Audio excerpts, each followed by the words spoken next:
recording? Yes, it is. Okay. Thank you for joining me in today's exercise. For this, I'll read the paragraph written just to my left on this whiteboard. Hopefully it's in focus. And then I'll ask that you help me correct it. So once I've read it to you, I'm going to move out of the way. And again, hopefully it's in focus, to which I'll invite you to pause the video, make any and all corrections you're able to, and then of course resume when you're ready so that we can correct it together to see if your corrections align with my own. So let's go ahead and first, like I mentioned, read the paragraph together. Here we have, without skip and beat, she dove headfirst into the pile of leaves. Little did she know they, leaves, were cover a steam mound of dog droppings. Okay, now I'm going to go ahead and move out of the way. Go ahead and pause the video, reread it yourself, make those corrections, and resume. Okay, I'm assuming you've started the video because we're ready to correct it, or resume, I should say. So at the beginning, always want to start with a capital letter, right, for any sentence you're dealing with.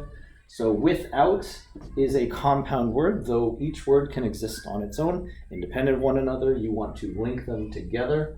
So without is one word, and absence of is what it means.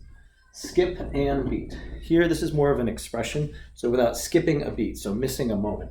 Skipping a beat requires that I double this consonant before I add ing to the end.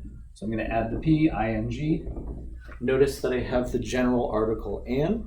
You traditionally would use an when the word preceding it begins with a vowel. However, in this case, b is a consonant. Therefore, I need to use not the general article an. Instead, I'm going to use its brother, a. So without skipping a beat, pause, which means we're going to denote that using the punctuation mark known as a comma. Without skipping a beat, she dove head first.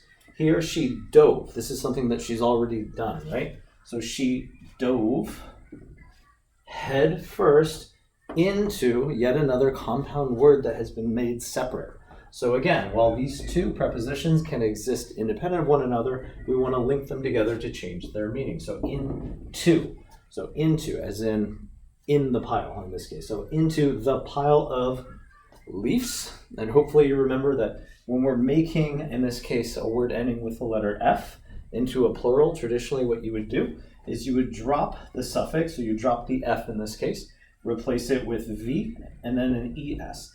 So we're talking about a plurality of a leaf, which are leaves. So the pile of leaves, period. Sounds like we're ending the first clause, right? So without skipping a beat, she dove headfirst into the pile of leaves. Done. Beginning the next clause.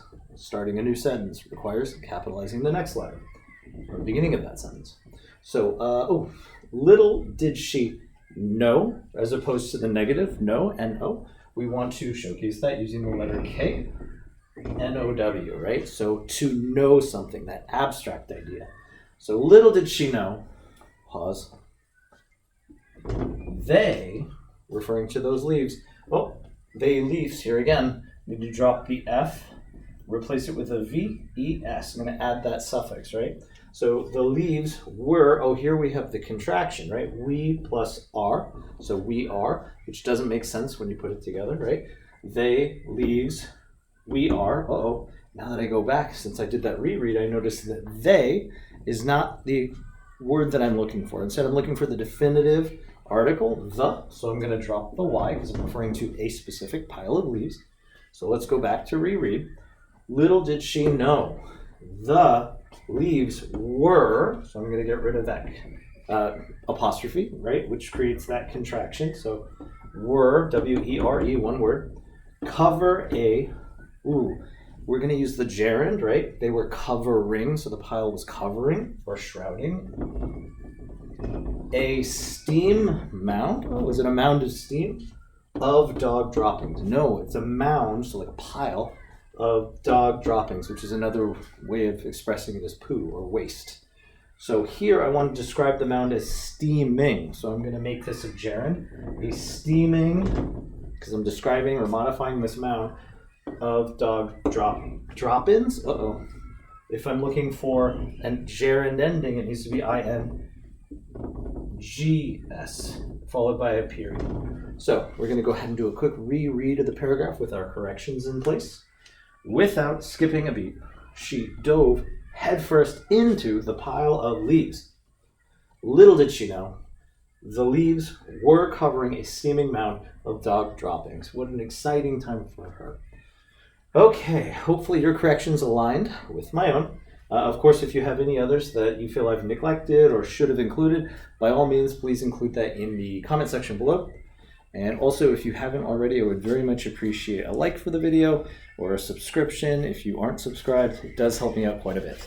So apart from that, I look forward to working with you on the next one.